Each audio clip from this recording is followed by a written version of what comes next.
It's finally happened. Balance changes in Cards and Tankards. Yesterday, May 31st, 2022, we finally got some much needed balance changes in Cards and Tankards. We got a Maggie nerf.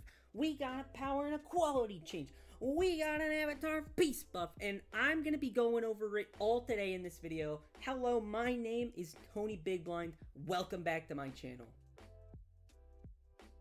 Alrighty, we are going to be going over all the balance changes that happened in yesterday's, at time of recording, Cards and Tankards patch. We're going to be going from the most important to least important and significant changes, at least from a balance and competitive perspective. I won't be looking too much into the casual player perspective, because I have not really been either of those things for a very long time. Alright, first we're going to start with the most important and largest reworks and changes, and starting with the almighty, everyone pray to him now.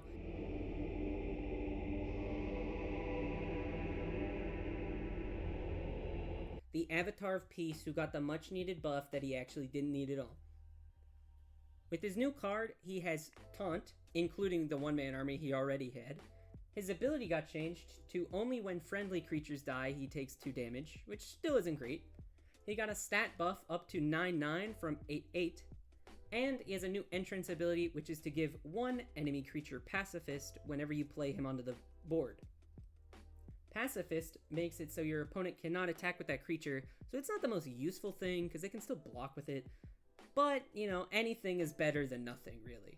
The next card is Campaign Prep. It got reduced from 5 mana to 4 mana and got completely changed. You can still discard it into your reserves, just like the old Campaign Prep, but the effect is completely different now.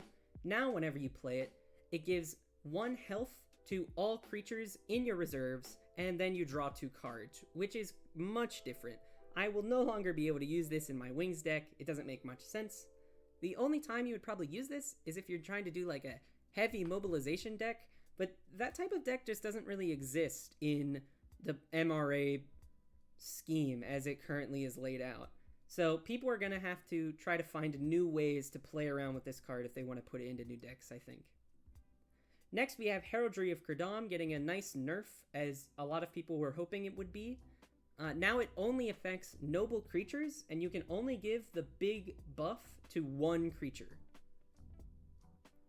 Then we have Monstrous Recruiter, who is now getting a stat change to being a 2/3 rather than a 3/2, and the Death Blow ability got changed to summon a Goblin Rookie instead of returning this card to your hand.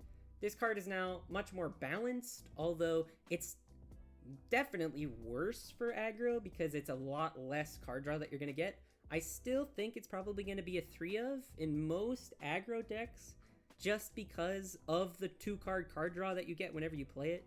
And, you know, the summon a Goblin Rookie, it's like, okay, it's like, whatever. You know, you get it, it's not a big deal. But now we got a really important one. Power inequality finally got changed. Everyone was waiting for it, it finally got changed. So now you can't bring Maggie out with it, because the new ability says, first of all, 7 mana cost. Second of all, if you have 2 or more creatures on the board, it mobilizes 7, 8, or 9. Otherwise, it mobilizes 4, 5, or 6. Now, you don't really ever want the 4, 5, or 6 because it's a 7 mana card, so you don't get a lot of value from it.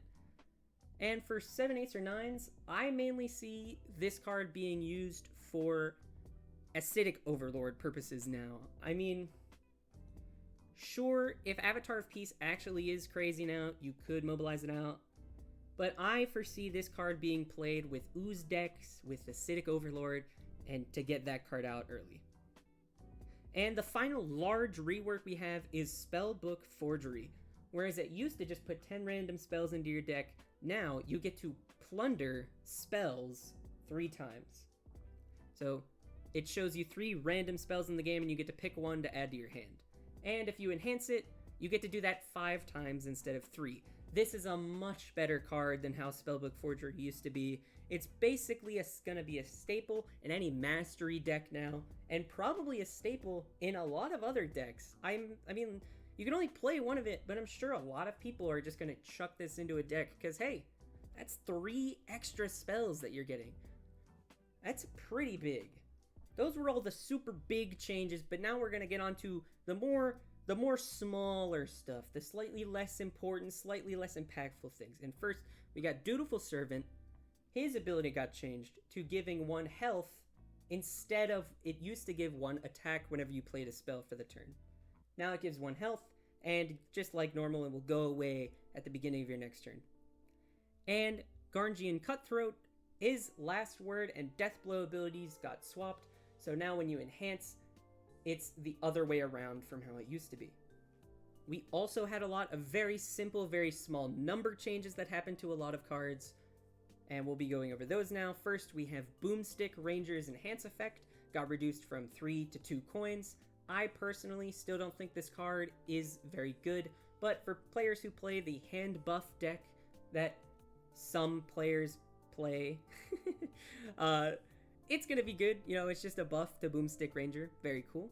We got Maggie, another much needed nerf. The ability sadly didn't get nerfed at all, as I'm sure some players would like to see, but his stats did get nerfed from 9/9 down to a 6/6, so it's gonna have a lot less impact when it comes on, or when it stays on the board, but still the same amount of impact when you first initially play it. Next, we got Pickpocket of Tomarol. This is a slightly bigger stat change, but he's going from 4 mana down to 2, and from a 3/2 stats down to 1/1 stats.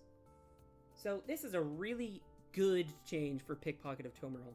Now, as long as you have 2 coins, you can basically play him as a 3/2 with Amped for 2 mana. As long as you have 2 coins, that is, because that's how much the Enhance effect costs, to give him +2/+1 in Amped. And when you play him, he still gives you 2 coins back. So, as long as you have 2 coins, this is a really good card to be playing out.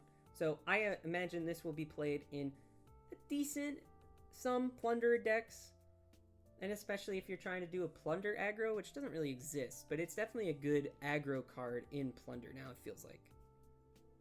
Next, we got Torch Carrier's Enhance Effect being brought down from 4 to 3 coins.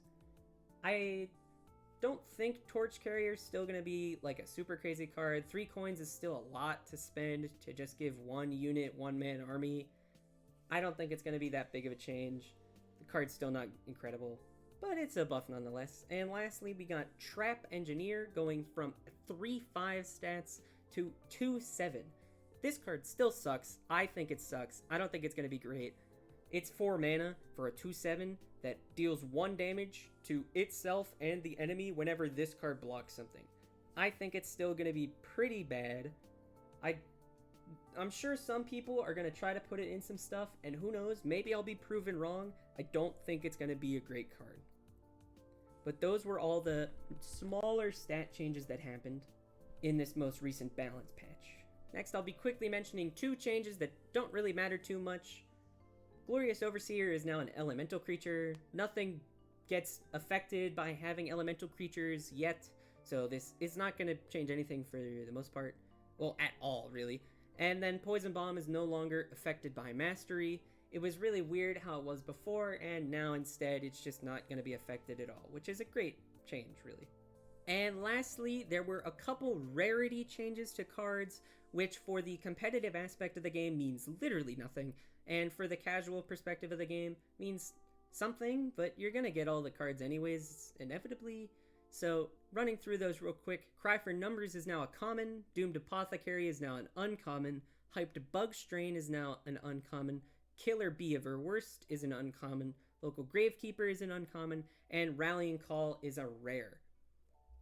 The only significant change with this is that from now on, all unique cards will be rares, but I mean, other than that, like, you're gonna get all these cards inevitably if you're playing casually, so for the competitive aspect of the game, this specific change means absolutely nothing.